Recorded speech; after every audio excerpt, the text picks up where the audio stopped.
Então, aqui ó, é um dos militares. Vamos explicar pro pessoal. Noite Oficial dos OVNIs, para quem não sabe, né? Foi uma noite aí em 1986, aonde alguns objetos apareceram nos radares. Nos radares, 3 tipos diferentes de radares. Isso, os objetos estavam aqui no Vale do Paraíba, entre Rio e São Paulo, para quem não é aqui do estado.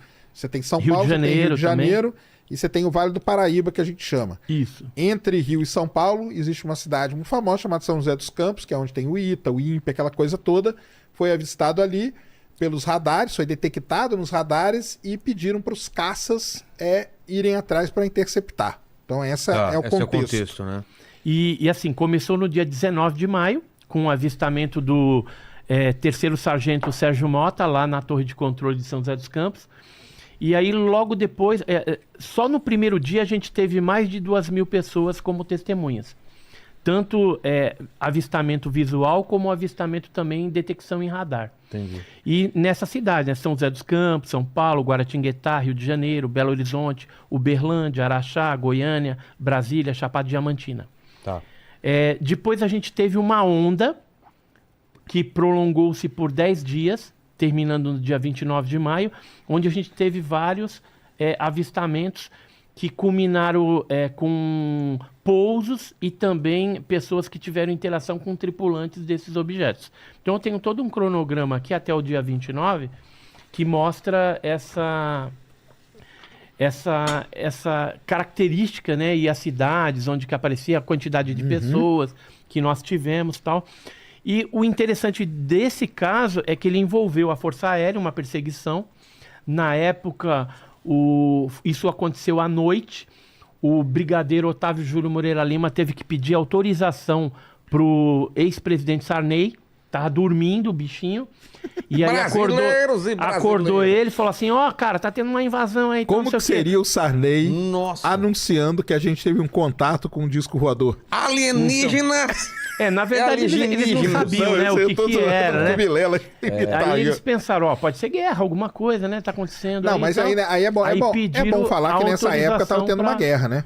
Qual? A da Malvinas? Guerra das Malvinas. Guerra das Malvinas, tava. Tá tendo Guerra das Malvinas, tinha um grande deslocamento, isso aí o pessoal, todo mundo sabe, tinha muito caça indo pra lá e pra cá então, e tal, era o espaço aéreo ele era mas era objeto meio padedel ali, né, que apareceu naquela ocasião, assim, pelo que a gente pôde apurar, depoimentos, né, alguns casos militares também, os relatórios, né, esse aqui é alguns relatórios que foram liberados lá no Arquivo Nacional, peguei só 4 aqui, daquela época, esse aqui é um dos principais, né, que traz a conclusão, mas o interessante de tudo isso é que o brigadeiro, depois que teve a perseguição, ele falou assim, vamos colocar os controladores de tráfego aéreo, os pilotos ali, para falar o que aconteceu, como é que foi. Eu achei bem legal que foi transparente naquela época, parecia que haveria uma abertura, mas rapidamente a Força Aérea se fechou em copas, porque o Mourão, né, o astrônomo Mourão, ele veio a público lá e falou, não, os pilotos aí confundiram com reflexo de Vênus, de Marte, sei lá o que era, na asa do avião. Você acha que o piloto ia confundir reflexo de Vênus na asa do avião e era um monte de objeto? Então tinha que ser um monte de Vênus também, né? E aí a aeronáutica se fechou. O que aconteceu? A partir daí, a gente começou a incomodar, depois de algum tempo, pedindo explicações para o Centro de Comunicação Social da Aeronáutica. Aqui alguns documentos de 91, até de lembrar pro 96. pessoal que esse caso da Noite Oficial dos OVNIs, ele tá liberado lá também, pro pessoal baixar. Né? Tá liberado. Mas qualquer um de vocês aí, pessoal, pode pegar, pode pegar esse material, ler e saber. Tem telex dos Estados Unidos, os Estados Unidos também estava envolvido no negócio. E aí, o interessante é que a aeronáutica, ela acabou tomando um posicionamento falando, olha, o que aconteceu, na verdade, eram plots, defeito nas telas dos radares, anomalia eletrônica, e que não houve nenhum avistamento visual, ou seja, ela mentiu dos dois lados. Quando aí eu vou colocar minha questão, né? Esse lance de ser problema no radar, isso aí pode ser muito mesmo, entendeu? Então, mas teve o avistamento visual também, né? Mas aí vamos lá. os equipamentos não eram da melhor qualidade. Não era. Segundo, o equipamento não é para detectar isso também. Entendeu? Ele não foi feito, lógico, né, pessoal? Você não vai construir, não, eu vou construir um radar aqui para detectar disco voador, né? Não foi para isso que não foi para isso que ele foi feito. Pode ser um mau funcionamento? Pode ser alguma coisa que apareceu ali e o controlador não sabia o que era? Pode também, entendeu? Pode ser uma nuvem que era muito, muito pesada e ela marcou. Pode ser sprites, tá? Pode ser sprites também, as sprites que nós vimos aqui. Pode ser que apareceu ali, o cara não sabia. Cara, tá aparecendo aqui uma coisa, tá piscando aqui, tá piscando pra lá. Cara, manda esses caras decolar. Eu não quero nem saber o que é isso aqui não, cara. Manda esses caras decolar aí e ver lá o que é, entendeu? Então, por isso, a gente volta aí no negócio que a NASA falou. A gente precisa ter um equipamento que seja capaz de... Lógico que a gente não vai fazer um equipamento para detectar isso, mas que ele tenha uma certa versatilidade ali e treinar, principalmente, o operador do radar, entendeu?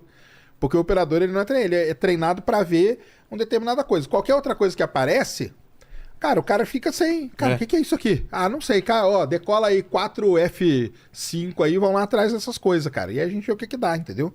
Entendi. Então, com relação ao Sprite, né, eu particularmente eu não acredito. Porque, assim, embora eles tenham dado uma explicação anterior à liberação desses documentos, ou seja, em 91, 96, falando que era anomalia magnética, quando saiu o relatório oficial da Aeronáutica de 86, 2 de junho de 86, o que ele falava? Como conclusão dos fatos constantes observados em quase todas as apresentações, este comando é de parecer que os fenômenos são sólidos e refletem, de certa forma, inteligência, pela capacidade de acompanhar e manter distância dos observadores, como também voar informação não forçosamente tripulados. Ou seja, poderia ser alguma coisa teleguiada. Ou seja, os militares que fizeram toda uma investigação chegaram à conclusão que não seria Sprite, porque não tem característica, porque os objetos eles estavam numa altitude bem mais baixa da onde acontece um Sprite. Então aí pra mim é que pega, cara. E houve a detecção em 3 tipos diferentes de sistemas de radares. O próprio NORAD, ele entrou em contato com o governo brasileiro também, houve essa detecção. Então, assim, houve objetos que chegaram a pousar, ou seja, o Sprite não desce lá do céu e pousa. Mas entendeu? Eu tô falando da perseguição, da perseguição famosa lá, entendeu? Isso. Então, e a perseguição, ela foi no dia 19, mas depois ocorreram vários outros fatos durante 10 dias. E no dia 29 de maio, o que aconteceu? Por uma coincidência muito louca, o Sérgio Mota, que é o que deu a dica, né? Que ele inclusive, ele fala uma célebre frase assim: bem-vindo ao Festival dos Discos Voadores, né? Ah, é? Ele falou... A imprensa é muito foda, não, cara. Mas não foi imprensa. Ele falou isso para os caras do Sindacta de Brasília e de São Paulo. Porque eles tinham um telefone dedicado para avisar. Falou, ó, tem uns negócios estranhos aqui. E ele trabalhou no dia 29 também, estava no turno dele ali, né? Tava na escala. E aí aconteceu de novo aqueles avistamentos. Só que o que ele relatou? Eu tenho, inclusive, esse depoimento dele... Sobre Santos tinha um objeto maior em forma de charuto. Esse relato é famoso. E os objetos menores começaram a ir naquela direção, entrar.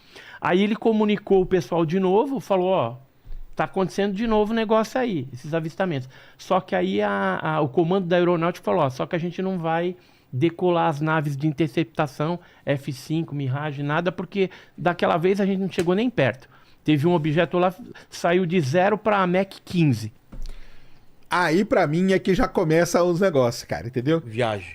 Não é que é viagem, cara. É de porque... 0 pra Mach 15, de 0 pra Mach 15 vezes a velocidade do som, aliás. Então, mas isso foi detectado no próprio equipamento de bordo das aeronaves. Então, mas aí que é aquele negócio do equipamento que a gente tá falando, não entendeu? Tá então. Mas se realmente não funciona... Porque o de agora, cara, o de agora... Você não quer acreditar em nada também, né? Eu não quero, né? Eu tô vendo aqui o pessoal falando.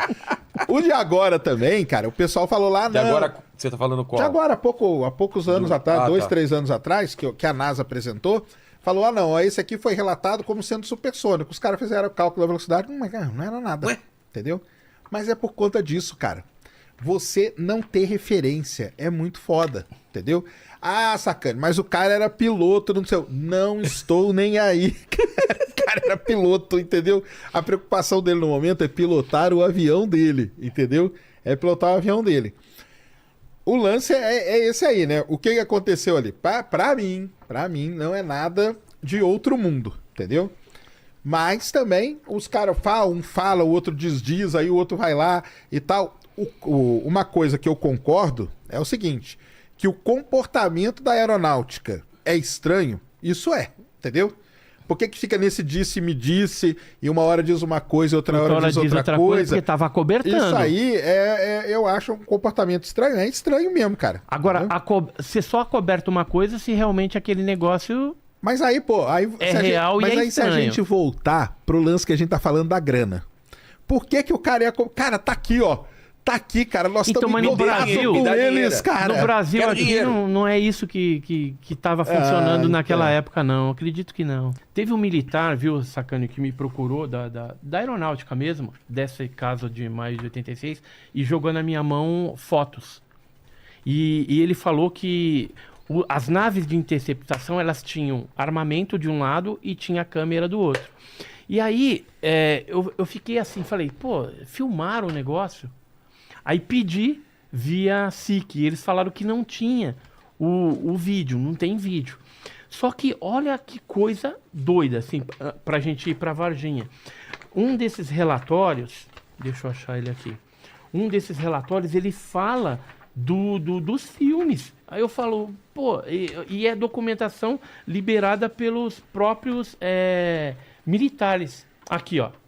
Olha o que tá escrito aqui, ó. Foi feita a gravação de vídeo na cobertura radar do Couto Então tem vídeo. devido ao aparecimento de plots no sul do Galeão. Então, isso aqui é até legal de falar. Concorda que tem vídeo? Não, concordo. Pelo menos tá escrito Tá aqui, né? escrito Tá escrito no aqui. documento oficial da Isso aqui foi até aeronáutica. legal eu ler, porque muita gente vai no meu canal e fala assim, não, cara, os caras falaram que eram dito. Então, aqui, ó, plots. Plots. Era Ok. assim que eles falam. Plot é o plot É aquele ponto que aparece no radar. Ah, tá. O OVNI, como ele é concreto, então ele vai refletir aquela solidez. Ou o OVNI ou dele, qualquer coisa que ou aparece no qualquer coisa, um radar, avião. ele é relatado como um plot no radar. É. Ah, tá. Esse é o termo qualquer técnico. coisa. Entendi. Só que assim, por exemplo, o OVNI geralmente ele não tem uma numeração. Essas aeronaves aí que estão de carreira normalmente nas trajetórias, aparece lá no escopo do radar o prefixo da aeronave, tudo bonitinho. Geralmente quando é OVNI aí não aparece. Só que eu tive numa torre de controle recentemente, não tão recentemente, mas eles mudaram o esquema de detecção e agora o equipamento, ele tá mais moderno, ele desconsidera. Se aparecer um OVNI ali, que não tem número, não sei o que, fica um tempinho e aí depois ele já desconsidera, porque os OVNIs, segundo, né, a aeronáutica, eles não oferecem um risco potencial para os pilotos, tal. Eles só tiram lá da pista Entendi. tal, sobe um Beleza. pouquinho, desce um pouquinho e fica tudo Enquanto certo. não abater aí um casco. Exatamente. O que você ia mostrar? O que acontece? A ufologia, lembra que a gente falou que foi em 47? Mas existem, por exemplo, recortes de jornais, alguns fatos que foram mencionados ao longo da história antes da era moderna dos discos voadores. Eu trouxe alguns aqui, por exemplo, Tá. na Gazeta Oficial do Império do Brasil de 1846, O quê? conta um caso, aqui ó, de avistamento no Rio Paraguai visto pelo Leverger, que era um cara da Marinha Brasileira, 1846. Aí eu trouxe um outro aqui, ó, uma luz misteriosa move-se no morro, em Minas Gerais, Mas 1939. Então. aí é que é o meu negócio, Aí que cara. pega o... Não, aí é que pega, entendeu? Porque é o seguinte, cara. O céu, cara, são pouquíssimas as pessoas no mundo, entendeu? Aliás, muito astrônomo, cara, nem sabe direito o que acontece no céu, entendeu? E aí o cara fala assim, uma luz estranha se move no céu.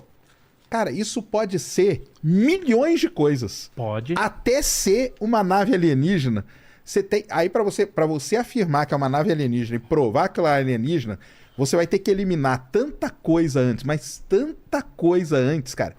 E assim, se você ir cada vez mais pro passado, as pessoas tinham menos informação ainda. Menos informação. Por exemplo, hoje, se você pegar uma pessoa e colocar ela para ver o céu, dificilmente ela vai saber se, quando passar alguma coisa no céu, ela vai saber o que que é. Ela não vai saber se aquilo é um satélite, ela não vai saber se é a estação espacial, se é o Hubble, se é a estação chinesa, se é um fenômeno meteorológico, se é um fenômeno atmosférico, se é uma combinação dessas coisas todas. Uma outra se é o coisa... satélite Starlink. Se é Starlink. Outra coisa, cara.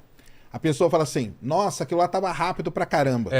Ela não tem essa noção, cara. Qual é a sensação? O Ela que não pode tem. dar a sensação de que Então, tá rápido demais? o que pode dar pra ela? Ela vai comparar com coisas que estão paradas normalmente, Ela entendeu? compara, hoje em dia, compara com avião, Mas né? mesmo avião. Com helicóptero. Ó, todo mundo sabe disso aqui. Às vezes, dependendo do ângulo que você tá do aeroporto, você olha o avião, parece que o avião tá subindo assim, ó. O Lito até fala, né? Ah, não existe avião que sobe na vertical. Não, tem gente que fala, eu vi o avião subindo na vertical, eu tenho certeza. E por que é essa impressão? Perspectiva, cara. A perspectiva, a falta de orientação que você tem, principalmente quando o céu está muito azul. Quando o céu tem nuvem, você não vê. Se você ficar na mesma posição aonde você viu o avião subindo na vertical no céu azul e for lá um dia que tiver nuvem, você vai ver que ele não está na vertical. Porque aí você tem como comparar. Entendeu? A nuvem tá te dando assim... A nuvem te dá uma referência. Agora, se o céu tá todo azul, você não tem referência nenhuma. Então, essas coisas de... Ah, fez zigue-zague, fez... Cara, isso aí pra mim, e não só pra mim, não. Hoje, o pessoal que estuda isso, eles estão eliminando. Tanto que até a própria NASA falou, cara, relato, esquece todos, cara. Porque relato, cara, não tem como você confiar num relato. Não tem como, entendeu? Eu posso falar, cara, eu tava vindo pra cá e eu vi uma luz passando ali em cima da marginal. Era uma luz amarela, vermelha, assim, assado. E aí? E se você tiver 2.000 testemunhas e com o depoimento coincidente em cima daquilo e, segundo as características, não fosse, por exemplo, atribuído a um fenômeno astronômico, meteorológico... Mas como que eu vou saber que não era? Então, por exemplo, esse aqui envolveu 2.000 pessoas em 1939. O fenômeno foi visto vários dias e numa posição baixa, num morro em São José del Rei. Então, mas aí eu quero... Agora, eles não sabiam o que era, não falaram que era disco voador, mas, por exemplo... Porque aí é foda, cara, porque uma luz misteriosa pode ser um zilhão de coisas pra tua luz misteriosa. E pode muita gente ver também ao mesmo tempo. Pode muita gente ver, e tem aquela outra coisa, cara. Dependendo da comunidade, quanto menor a comunidade, isso ainda é mais grave. Porque assim, eu chego ali e falo assim, caramba, cara, olha aquela luz lá se mexendo. Aí você vem, fala aqui, Vilela, tá se mexendo, cara. Aí você vai ficar olhando e fala, caramba, pior que tá se mexendo mesmo. Aí vem outro e fala, caramba, tá se mexendo. Nessa aí a gente junta fácil, cara. Se a gente sair aqui na rua, a gente junta em 5 minutos umas 40 pessoas que vão falar que tem algo mexendo no céu e que não tem absolutamente nada se mexendo. Ah, para. Acontece, cara. É uma coisa de pertencer a um grupo... De pertencer a um grupo, de falar, caramba, cara, se tá todo mundo falando, eu é que vou ser o diferente, cara. Entendi. De jeito nenhum, eu concordo com essa galera aí, entendeu? Vai ver que eu que não tô vendo bem. Porque já tem relato de um estádio inteiro ver, né? Um estádio tem estádio, tem, por exemplo, um caso pesquisado pela Força Aérea Brasileira, em Linz, onde mais de 400 pessoas viram de um colégio, os professores, mas aí é que tá. os a alunos. Minha questão é a seguinte, e foi fotografado. Mas viram o quê? Viram um objeto voador não identificado. Aí não, mas era um objeto? Falar. Era um objeto voador não identificado. Por quê que eu falo isso? Por exemplo, no livro que eu te presenteei, tem nessa região mesmo de Biúna ali, pousos dessas naves, onde ficaram marcas, e a aeronáutica investigou isso e detectou, inclusive, alterações no solo no pouso dos objetos voadores não identificados. Então, por exemplo, embora eu concorde em parte o que você está falando dos relatos, né? Os relatos pode ser alguma coisa incipiente, pode ser influenciável por outras pessoas dessa forma. Ou aí, pode ser muito tá detalhado, tal. que pra mim aí é pior ainda. Como assim? O cara fala, não, cara, eu vi, ele virava, ele mexia, ele rodava. Quanto é muito detalhado, aí você acha mais preocupado. Eu acho também, cara. Porque é o seguinte, cara. As pessoas, todos nós temos um viés, cara. Entendeu? E temos referências Você que a fala de gente viés, carrega. eu tenho a minha bagagem do Exatamente. que se eu sou cristão, eu tenho toda uma bagagem de imagem. De interpretação. De interpretação. Se eu sou um cara que lê muito, que assiste muito filme, ou se eu sou um cara do campo. Exatamente. Tá. Tudo isso influencia, entendeu? Tudo isso influencia. Então, eu concordo, assim, em parte, que os relatos, alguns podem não ser confiáveis, mas a gente não pode descartar também totalmente os relatos na ufologia. Embora a ufologia hoje, ela não vive só de relatos, vive também de provas, de evidências físicas, de radarização, de documentação. E assim, se a gente for pensar que os militares hoje estão empreendendo tempo, dinheiro, e já há bastante tempo que fazem isso, então é porque alguma coisa tem ali. Agora, talvez a gente não tenha ainda as respostas corretas para esse fenômeno. Está sendo estudado. Os Estados Unidos criaram lá agora um escritório, né, a ARO, né, e que tem o Kicker Patrick, né, que é o diretor. Ah, sim, tem. E ele está lá estudando, embora eu entendo que muita coisa dentro desse nicho, né, da ufologia, metamateriais, ultramateriais, quando chega na mão de algum departamento desse e tudo mais, os caras estão mais interessados em pegar essa tecnologia e usar de alguma forma. Porque ninguém é burro, né? Nenhum país assim, vai pesquisar e usar bilhões de dólares. Por exemplo, o Biden lá, ele colocou na parte de inteligência, inclusive de OVNI, 850 bilhões. Foi destinado agora, bilhões de dólares. Então, assim, você não coloca e aporta um orçamento tão gigantesco desse se não tem alguma coisa. A NASA, por exemplo, ela se manifestou agora, né, recentemente, falou 4 horas lá assistindo aquela porcaria, perdendo meu tempo, né? Esperava alguma coisa a mais, mas a NASA esconde também. E ficou evidente para mim que a NASA ali, ela não queria perder o time, porque a qualquer momento pode acontecer alguma coisa em termos de revelação de vida extraterrestre, de alguma forma, não sei se bactéria ou alguma coisa mais elaborada, e a NASA não quer ficar para trás. O que eu queria colocar uma questão pro Sacani é isso. Eu também desconfio muito de relato e tudo mais. Mas quando são militares, quando são pessoas que estão acostumadas... Mesmo não assim... Estão acostumados, cara. Sacane! Militar, cara. Militar. O cara que... Qual militar? O cara que tá voando no caça lá e vê uma... Aí, pronto. Então, é isso que eu ia falar. Vamos lá. O pessoal fala assim... Só uma coisa, a gente vai sair desse debate com uma resposta. Eu não admito sair daqui sem saber se existe vida alienígena ou não. Então... fiquem aí, porque até o final do programa a gente vai provar ou não. E eu queria abrir uma enquete aí, ô Paquito, para ver se o pessoal... 2 enquetes. A primeira é se o pessoal acredita em vida inteligente fora da Terra. Dentro da Terra eu sei que tem várias dúvidas, né? Tem muita dúvida. Então vamos primeiro para fora da Terra. É uma inteligência limitada, exatamente. Né? Limitada, Mas, né? Sérgio, então vamos lá. Essa questão de militares ou pilotos, por que também não pode ser muito vamos lá. Acuradas? Piloto, cara... ele não conhece o céu, cara. Ele não conhece. E outra, ele nem tem que conhecer. Você fala não conhecer o céu, não quer dizer que ele não sabe pilotar, voar. Quer dizer que ele não conhece... Não é conhecer o céu. Pilotar o que é pilotar. Conhecer o céu é o seguinte, passou alguma coisa na frente dele. Ele não sabe. Se você chegar para um piloto e falar assim, cara, que planeta que é aquele ali? Ele não vai saber qual que é. Ele não sabe. Mas tinha que saber. Não. Tinha. Não, o piloto... Não, cara, porque o piloto... Ele não pode usar as estrelas para se orientar ou não? Viu? Nos cursos dos pilotos, eles são orientados. Eles têm uma matéria a respeito de... Quanto é? É um mínimo. Eles são especialistas. Eu já conversei com vários pilotos de Boeing, de tal, não sei o quê. Os caras não sabem nada. Cara, eu não sei e ele nem tem que saber, porque a função do piloto é pilotar o avião. Mas tem que saber. Agora, na hora que aparece um negócio da frente dele, e isso ficou claro no final do ano passado ali em Porto Alegre. Aquele monte de relato, então, aquele monte de relato, os pilotos vendo o mesmo objeto e um falava, não, ele é vermelho redondo, o outro falava, é amarelo triangular, o outro é azul e não sei o quê. Sério? Foi. Então, por isso que aí você tá pegando pilotos fazendo um relato e olhando para a mesma coisa e cada um falando uma coisa, cara.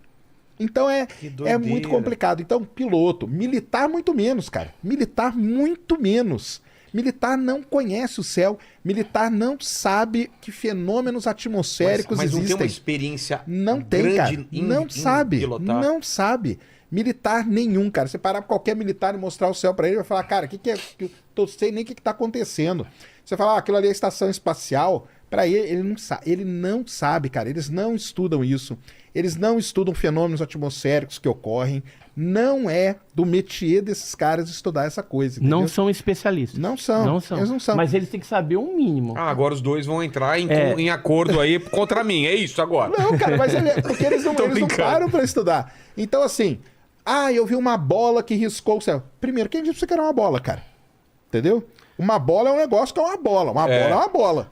E quanto mais longe, mais difícil de você definir se é. Não, ela tava subindo, ela tava descendo. Cara, então, você por não isso tem que é referência, importante a radarização ou algum tipo de Aí sim. equipamento Que é o que a NASA registre. defende. Foi só 77, né? Durou de 76 até 84.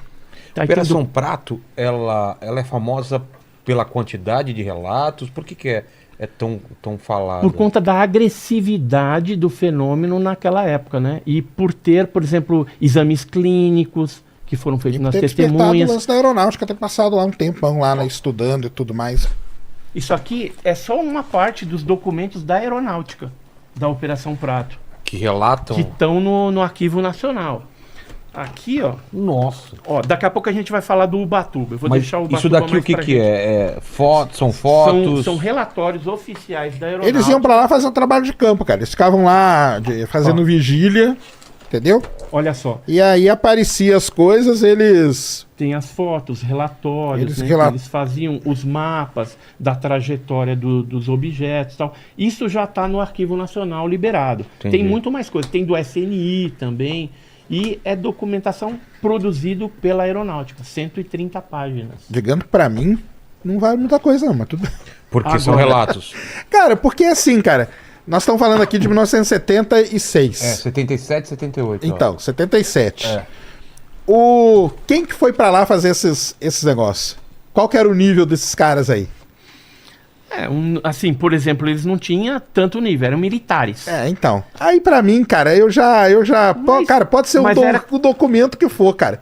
Você põe um cara desse, cara. Eu já trabalhei na Amazônia, cara. Entendeu? Eu já trabalhei na Amazônia. Com petróleo lá. Passei bastante tempo lá. Entendeu? Trabalhei lá no meio da selva mesmo, explorando petróleo. Enfiado Não lá tinha no meio. Enfiado, não tinha nada. Cara, se você tem a cabeça um pouco fraca, você fica maluco. Por quê? Porque, primeiro, De relatos? é barulho de tudo que é jeito que você nunca viu na sua vida. À cara. noite, né? À noite, cara. Cara, é assustador. Eu É já dormi também. assustador, cara. Com o Richard lá no meio. Então, você já foi Cara, lá. uns barulhos que você fala, que animal tá fazendo Cara, isso? você acha, cara, eu tô sendo atacado, cara. O mundo tá sendo atacado. Exatamente, porque são aqueles bichos lá de hábito noturno, que de dia eles não aparecem, de noite eles aparecem, e eles têm cada vez uns barulhos mais esquisitos.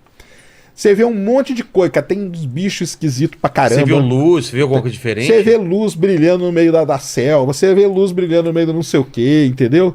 Então, assim, pra um cara... Aí vamos lá, né? Você vai vamos lá pra 1977, galera. 76, 77, essa época aí. Pega um militar. Quem que era o militar? Cara, devia ser um... Cara, sem brincadeira, não era um puta do militar top, cara, que ia ficar lá no meio do mato, do nada, observando, cara. Era um cara qualquer, entendeu? Esse aqui era um dos militares. Esse era o capitão Irangê Holanda. Não, mas aí beleza. Esse aí era o capitão. Esse era o capitão Irangê Holanda. Mas ele ficava lá no meio do mato? Ele não ficava, né? Esse aqui, ó. Ele no- Esse daqui. esse aí não ficava no meio do mato. Não, acho que não ficava, cara. Então, ó, pelo que a gente apurou, eram 25 militares e eles formavam equipes de 5 em 5. Quando eles foram para Colares, eles se refugiaram na Praia do Machadinho, né? Tinha alguns pontos estratégicos, montaram lá os equipamentos e as barracas. E aí ficavam registrando em vídeo e em foto e tentando algum tipo de interação com esses objetos que apareciam lá. Mas eles mesmo nunca tiveram, né? O quê? Interação. Interação com fenômenos? Sim. Com as naves e com seres. Com os seres? Com seres também. Os militares? Os militares. Eu vou passar aqui alguns nomes, por exemplo, desses militares. Eu tenho alguns nomes. Assim, a equipe é grande, são 25, mas alguns já morreram e outros estão Mas vivos. qual que era a patente deles? Aí vou te falar. Tinha o capitão Irangê Holanda Bolívar Soares de Nogueira Holanda Lima, que era o chefe. Aí tinha o primeiro sargento João Flávio de Freitas Costa, o segundo sargento Moacir Neves de Almeida, esse está vivo ainda, o terceiro sargento João de Deus Barbosa do Nascimento, já morreu, terceiro sargento Álvaro Pinto dos Santos, taifeiro Edivaldo Douglair Correia Pinheiro, está vivo, e também outros, por exemplo, o chefe, né, era o Camilo Ferraz de Barros, que era o do primeiro Comar, primeiro comando aéreo lá, entre outros, né, que participaram como militares ali investigando. Agora, cada militar desse, ele não usava o seu nome real. Claro. Eles usavam um codinome. Por exemplo, o Irangê Holanda, ele usava o codinome de Ernesto. Então, ele se apresentava para a população ribeirinha como Ernesto, né? Isso aí sim. Com relação a essas operações, então eles fizeram, né? Filmagens, tem os vídeos... Mas, por exemplo, essa foto aí que você está mostrando. Qual? Essa? Essa aqui. Peraí. Cara, isso aí... O que pode ser isso aí? 1 milhão de coisas, cara.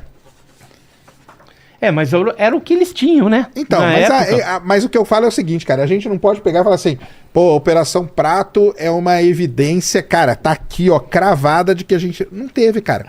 Uma foto dessa aqui, vamos ver aqui. Cara, isso aqui... Pode ser 1 bilhão de coisas. Cadê? Pode ser, por exemplo, qual a abertura que ele usou? Qual o tempo de exposição que ele usou? A gente não sabe, cara. Então, o cara ia lá, tira foto, entendeu? Esse aqui é o negócio, entendeu? A gente não pode... porque senão, cara, eu vou fazer a Operação Rio Paraíba. Vou ficar lá, cara, pego minha câmera, ajusto ela de um jeito, cara, que eu mostro OVNI lindos pra vocês, entendeu? E aí é foda, entendeu? Então esse que é então, mas, assim, que é a questão. Por ser uma equipe de militares que foi orientada naquela época a investigar o que estava acontecendo, porque esse fenômeno lá no Pará, no Maranhão, estava causando pânico das populações ribeirinhas, então eles tinham assim o dever de apresentar alguma resposta.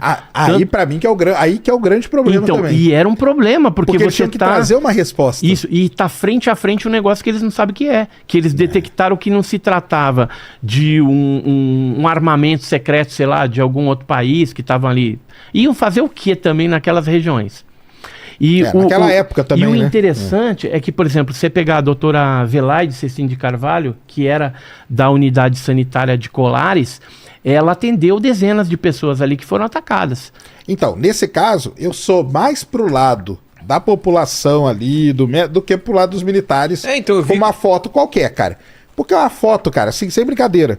Se essa foto aqui, cara, isso aqui pode ser muito bem uma estrela muito brilhante, que o cara não sabe mexer na máquina. Uma entendeu? estrela pode ficar aí assim? Pode, ó.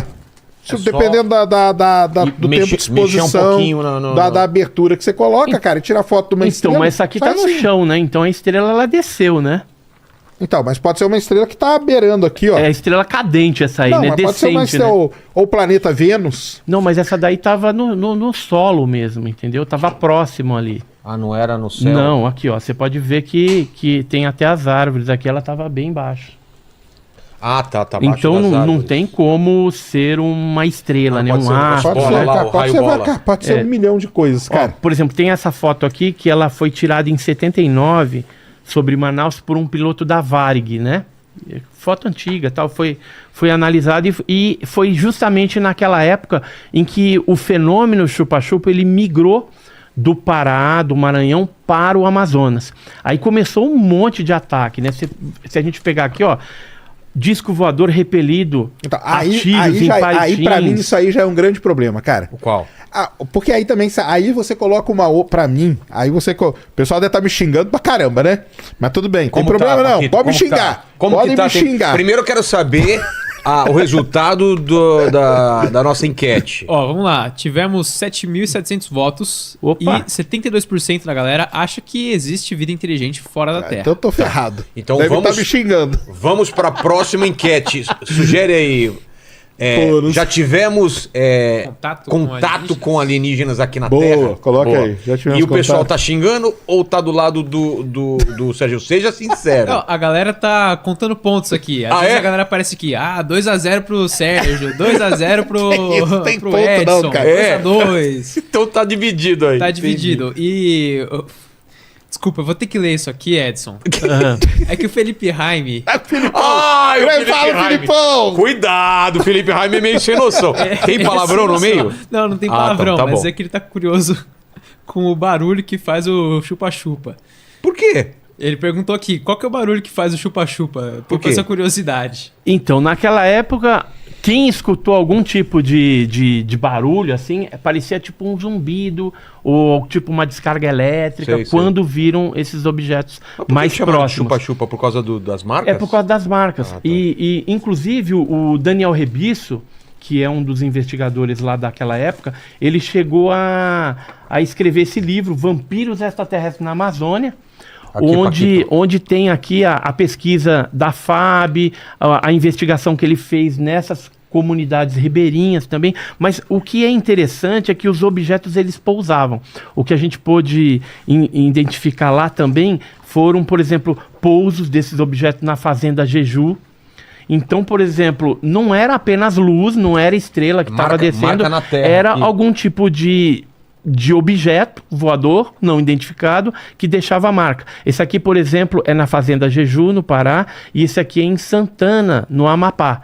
E a gente percebe, ó, se você pegar essas marcas aqui, elas são muito similares a essas marcas que aconteceram no Pará. Então pode, assim, a gente pode especular Mas o que que poderia ser o mesmo queimada- tipo aí de são objeto. queimadas. Aí teria que investigar direito. Agora, o que você ia mostrar ali do jornal, O que Aham. porque aí tem, pra mim tem um outro grande problema, que é quando a imprensa entra na parada, cara. Porque aí o cara do jornal vai lá e escreve assim, disco voador, não sei o quê. Aí ferrou, cara.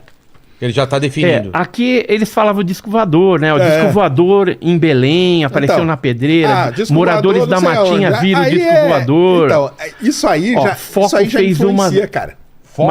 fez mais 2 vítimas, né? Então, O que é foco? o foco é o era foco de luz. aquele objeto, Tá. aquela luz, né, que fazia as marcas nas pessoas. Aqui, ó, a Aurora, na época, quando ela foi atacada também, ó, evoluções dos objetos no céu de vigia, luz misteriosa apavora Viseu, que já é uma outra cidade, né? Então, assim, houve realmente um pânico generalizado que o pessoal era obrigado a comprar fogos de artifício, tinha prefeitos que encomendava isso de Belém, para depois distribuir entre as pessoas ali, porque à noite era um terror. Começava Fogo a de artifício aparecer pra assustar? ou- para soltar, para ver se espantava aquelas luzes que apareciam. E como essas populações ribeirinhas viviam da pesca, e a pesca era noturna, Será? Tem... eles ficavam impossibilitados de praticar a que ano sua que é isso? profissão. 77, 78, 77, 79. 78, o que a gente tinha... Como que a gente tava de aeronave, essas coisas? Que época que... Não, cara, assim...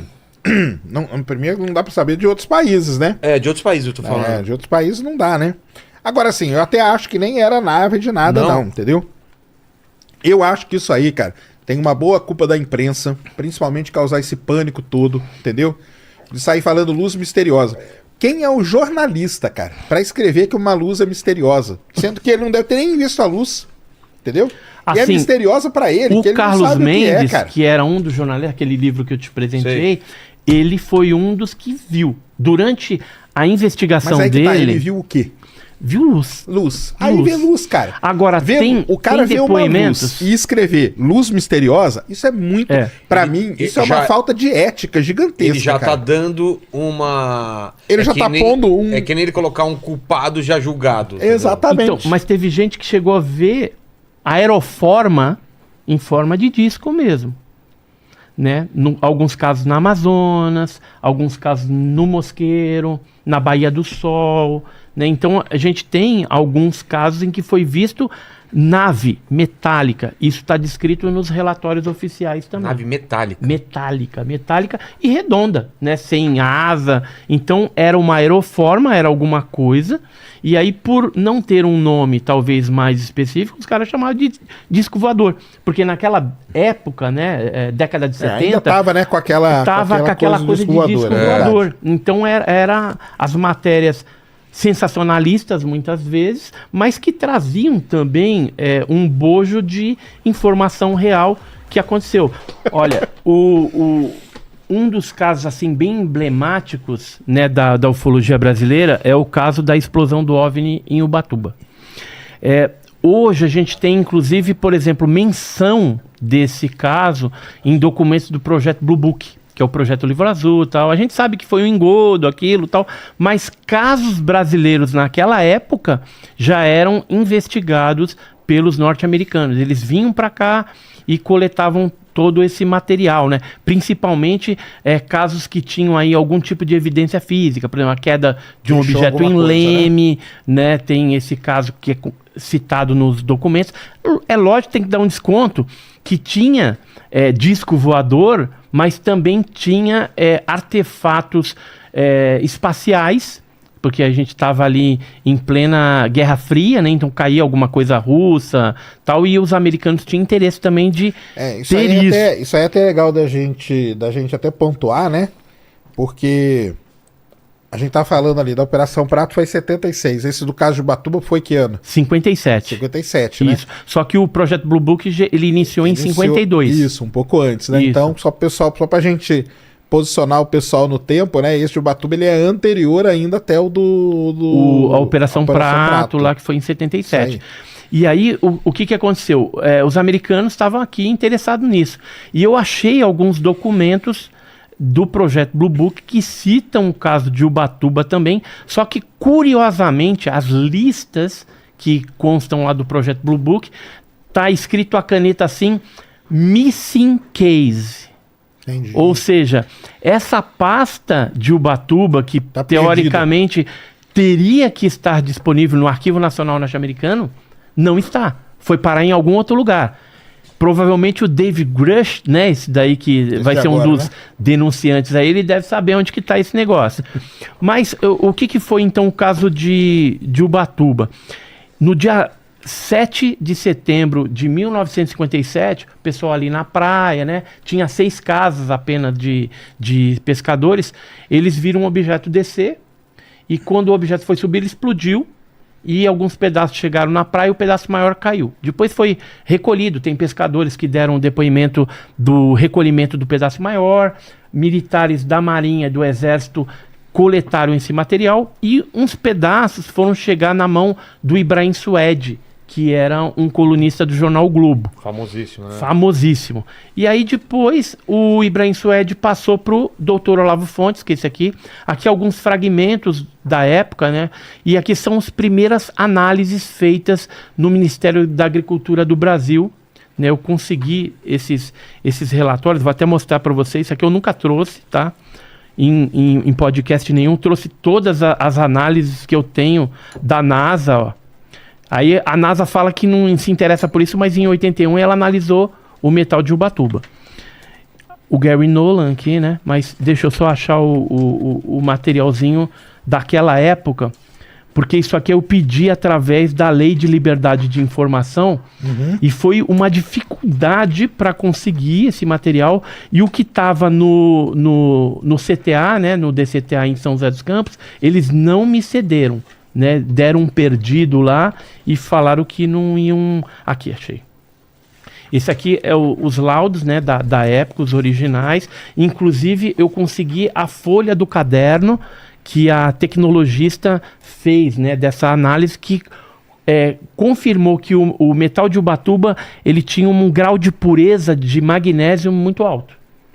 Mas magnésio alto, de repente, naquela época, pelo que a gente sabe, as empresas Dow, por exemplo, norte-americanas, elas teriam condição de fazer. Só que no Brasil, não. Numa vila de 6 pescadores, na Praia das Toninhas, em Ubatuba, isso é impossível fazer algo desse tipo. O que aconteceu? O tempo foi passando e o Dr. Olavo Fontes, ele conseguiu passar um desses fragmentos para a APRO, que era uma entidade norte-americana de Jimmy Corral Lorenzen, e eles fizeram algumas análises lá nos Estados Unidos. Depois disso, um outro fragmento foi entregue para o Ojeda, que era um pesquisador argentino. Esse aqui são um dos pedaços, o outro foi um marinheiro mercante. E olha que interessante, quando o Jacques Vallée que é um físico Famoso. francês, famosíssimo, se interessa. Ele foi até o Museu OVNI na Argentina, em Entre Rios, eu estive lá também, e o Jacques Vallée solicitou isso para Andrea Simondini para levar esse material para Stanford, onde alguns cientistas lá do Vale do Silício e tal já estavam interessados nesse negócio de OVNI. E aí ele jogou na mão do Peter Sturrock e desse cara aqui que é o Gary Nolan.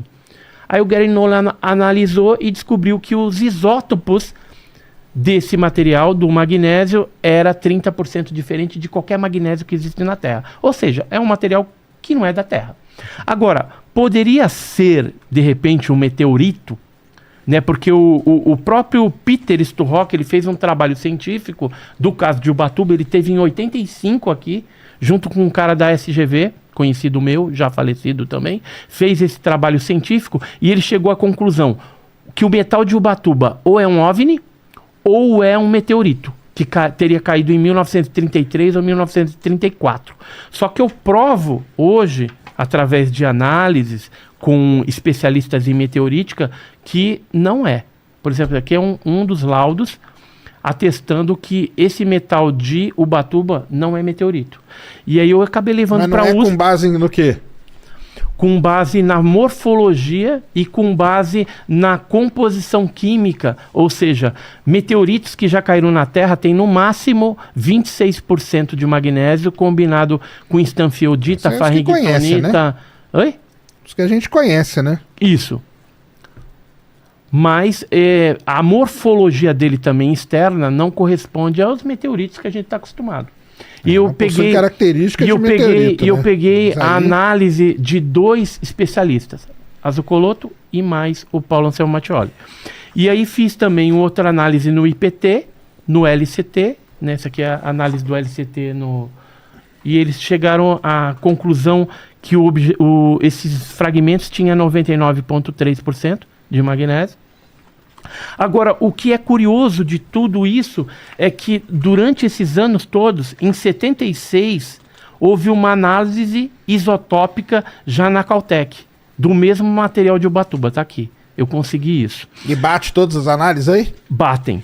Então, aí tem o relatório Condon, que foi depois do projeto Blue Book, também em 68 analisou o caso de Ubatuba, tá aqui.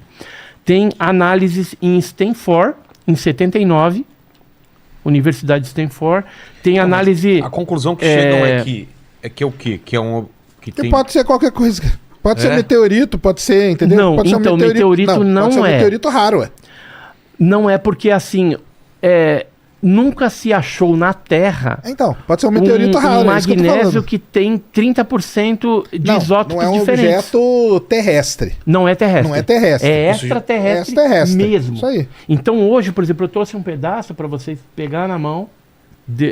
Na verdade, eu tenho 4 pedaços. Eu trouxe o maiorzinho para a gente pegar aqui. E isso aqui que eu queria mostrar. A NASA vive se esquivando do assunto, mas ela analisou também o metal de Ubatuba. Está aqui, em 81.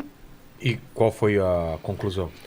Que é algo diferente, né? Que realmente vamos explicar pro pessoal, é diferente, pessoal, do que tem na Terra. De que tem na Terra. Então, assim, é extraterrestre, porque não tem na Terra esse tipo de magnésio. Isso aí, beleza. Mas isso não é prova nenhuma de que... Não quer dizer que é uma nave, entendeu? Então, não, é alienígena. É alienígena. É alienígena. Mas não é de uma nave. Mas não, Então, ou pode ser. Segundo os relatos, era de uma nave, porque o pessoal viu a nave explodindo. Mas aí nós estamos pegando o relato, né? Aí entra naquilo. Mas você acha que uma Caltech, NASA, todos esses universidades... mas aqui tá beleza, a análise deles tá beleza. Se dedicariam num metal se isso não tivesse realmente algum fundamento de alguma coisa anômala? Então eu acredito que nessa denúncia pode ser que apareça alguma coisa a respeito disso, do caso de Ubatuba. Vamos ver, né? Vamos ver o que vai acontecer, né? Mas... Eu acho que não vai acontecer nada. Não, a gente tem que explicar pro Vilela o que a gente tá falando. Mas só... Vamos terminar aqui que a gente vai explicar, porque senão o Vilela fica viajando. Eu tô viajando aí. O Bigelow... Eu só sei que o pessoal tá achando que você é um screw, né? A gente Sério? depois vamos abrir a pesquisa pra ver se o Tá, Sérgio é screw ou não. Vamos lá. sei se você tá assistindo Invasão Secreta, mas os Skrulls estão aqui no meio da gente. Entendi. Ó, uma coisa que eu queria mostrar para vocês também é que o caso de Ubatuba é tão importante por conta dessa evidência física que o Bigelow mandou 2 agentes aqui, que era o Jim Johnson Vamos falar, e o Douglas O Pelé não Kirk. conhece quem é o Bigelow, Quem que é o né? Bigelow? O Bigelow, Conta aí. ele é um americano que ele trabalhou, né? Ele trabalhou na área 51? Chegou a trabalhar lá, né? A empresa dele é lá do lado, né? É, do ladinho, É. ali, do ladinho. E ele criou uma empresa espacial chamada Bigelow. Tanto que o símbolo dela é até um disquinho voador e tal, é legal pra caramba.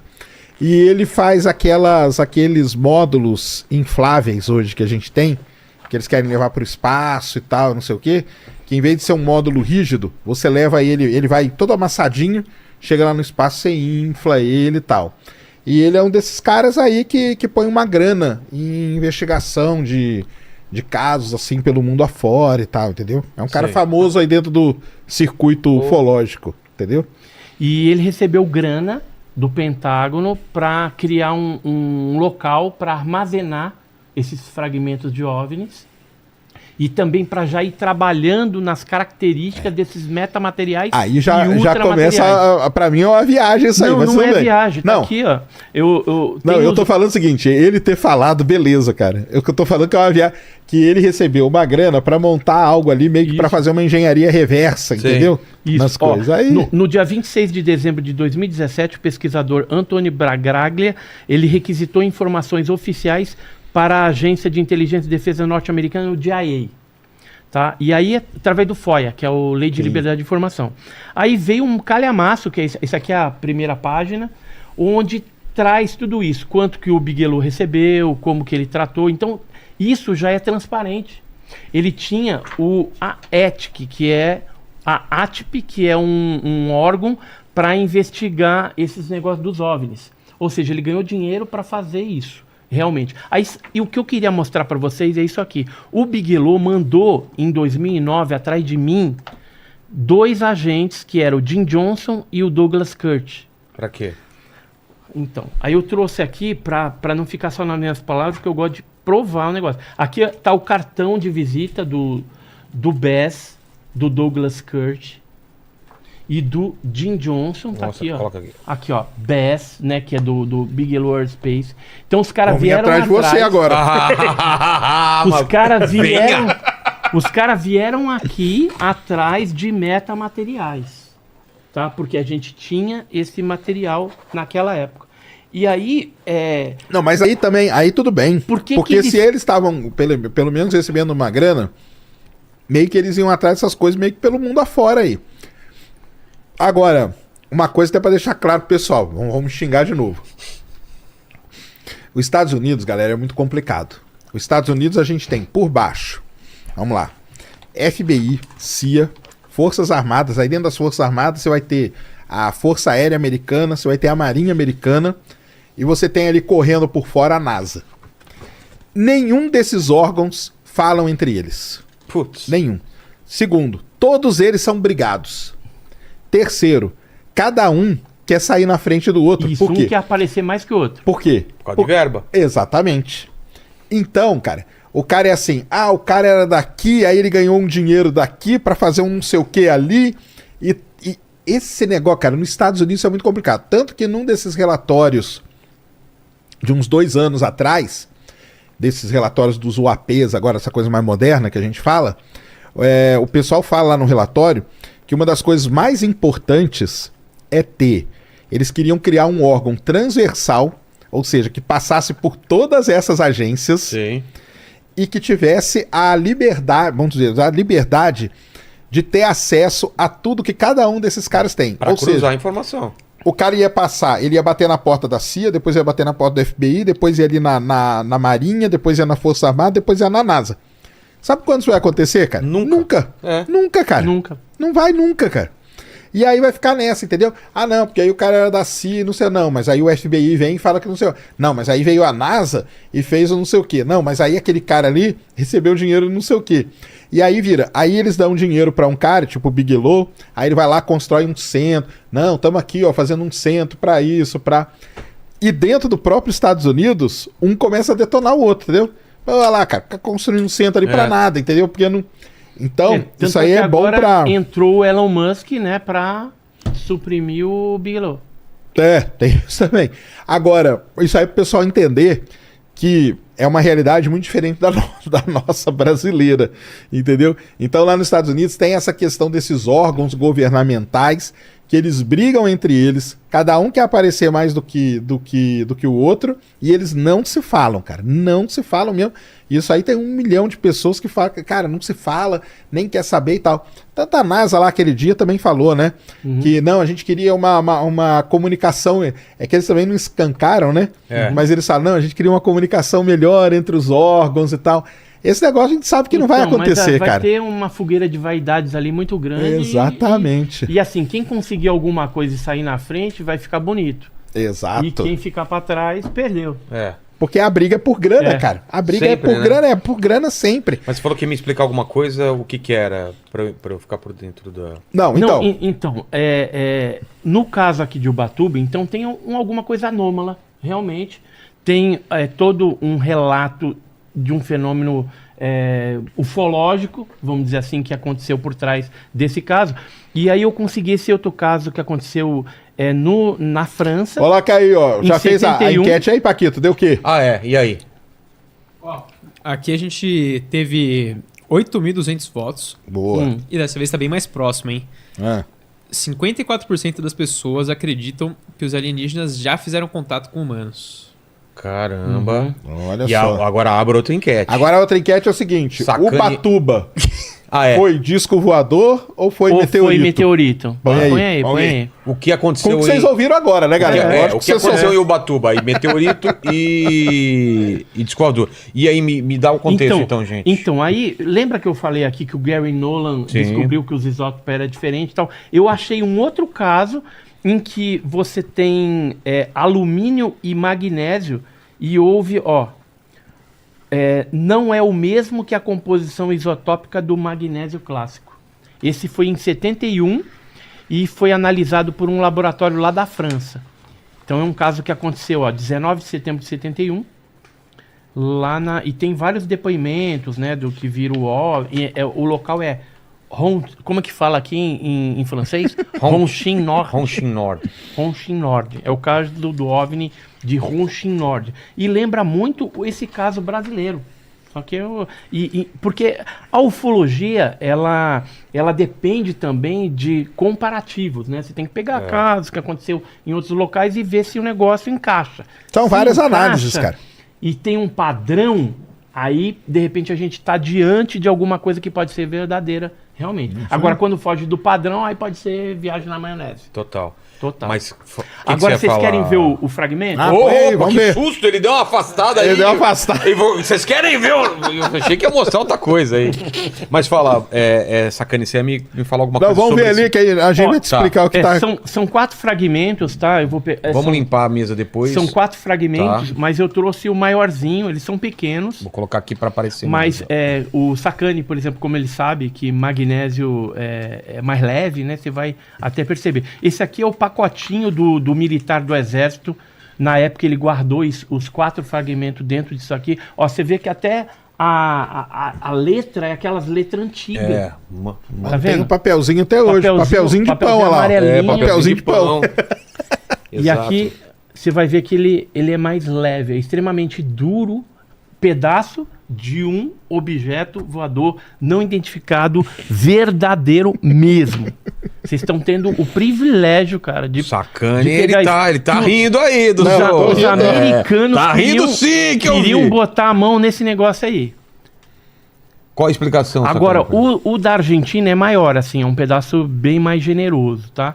Mas como foi o filho do militar do exército que doou pra gente, a gente tinha a preocupação de saber, será que é do mesmo evento realmente? Por isso que a gente levou pra USP para fazer uma análise quantitativa e qualitativa, até para saber se a gente estava diante de alguma coisa realmente verdadeira. E aí, quando deu um percentual forte de magnésio, falou, opa, então bate. Não, alienígena com certeza é. Alienígena de fora da que Terra, é fora tá. da Terra, tá beleza, cara. Isso aí tá tranquilo.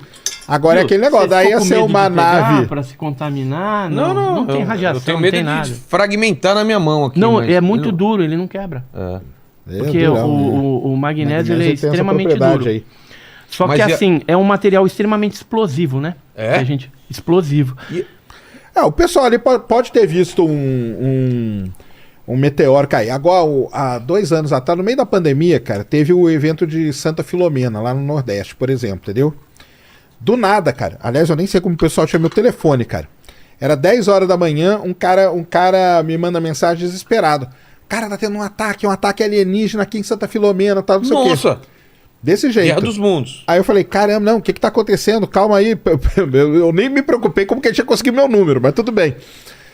Ele falou, não, cara, eu tava aqui na minha casa e tal. De repente começou a chover pedra do céu.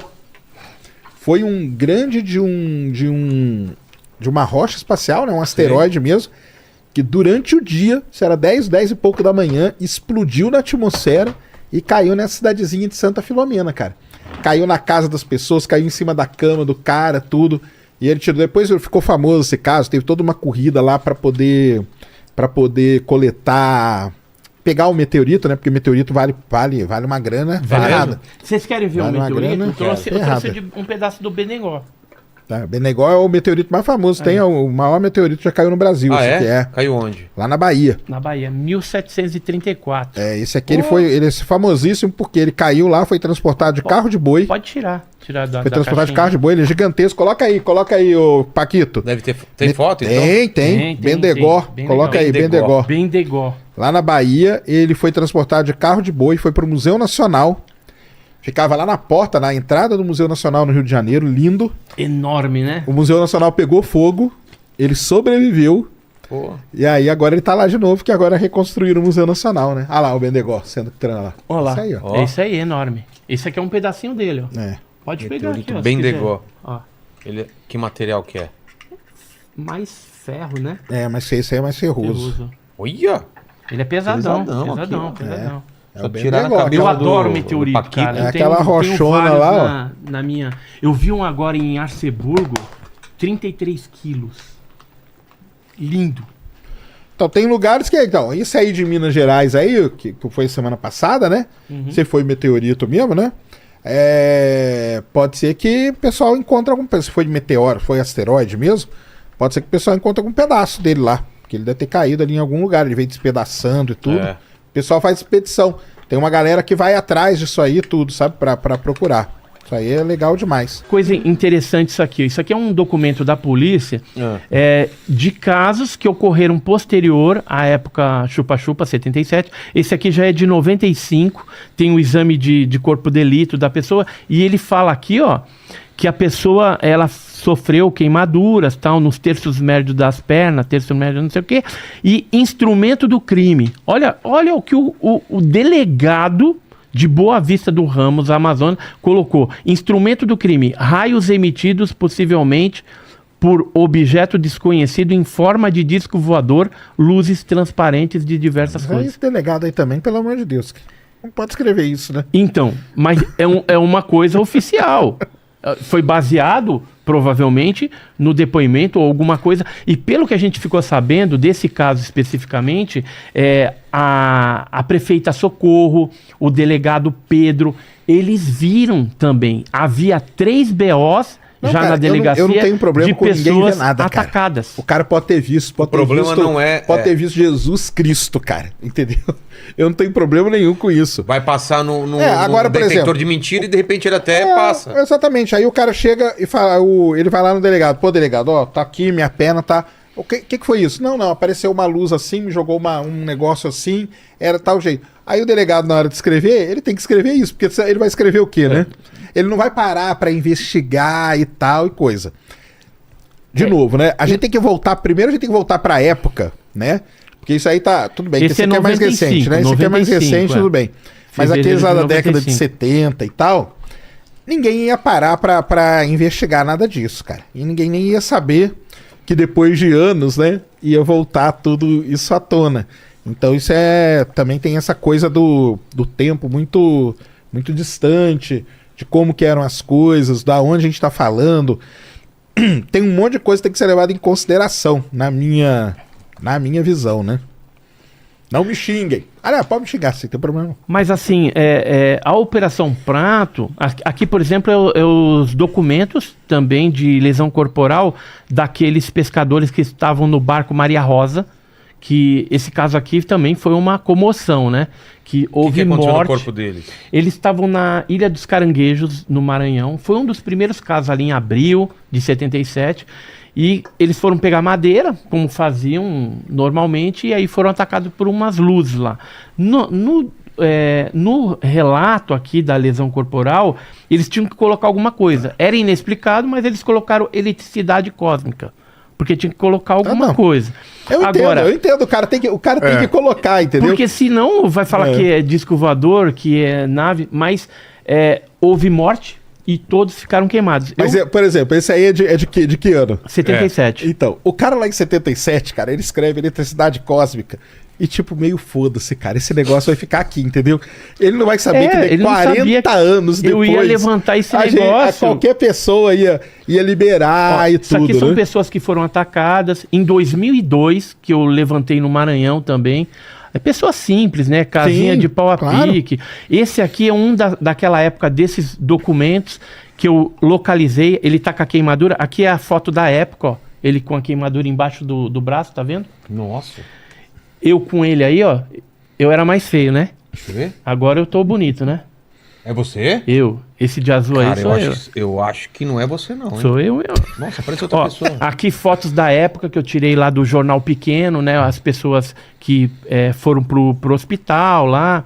Aqui é o Newton Cardoso, Mas não na tinha, época. no hospital não tinha nenhuma outra possibilidade pro que estava acontecendo com ele, essas queimaduras e tal, não poderia ser outra coisa? Não Cara, aventaram? eu acho que eles confiavam no relato da pessoa, cara.